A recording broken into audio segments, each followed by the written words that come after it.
Hi, I am Roy M. Thomas, faculty, Cochin University of Science and Technology. Welcome to my channel.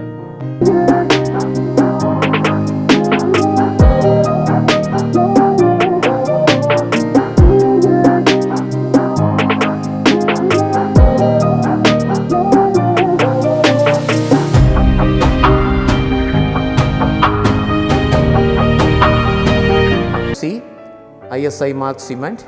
It is ordinary OPC, ordinary Portland cement. The construction of bridges, construction of dams, then canal, side wall of the canal, that is called canal lining.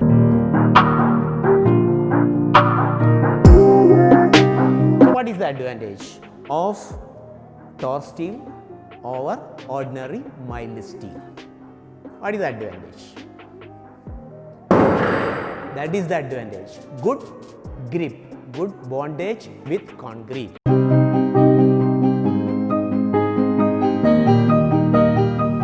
If you struck two bricks each other,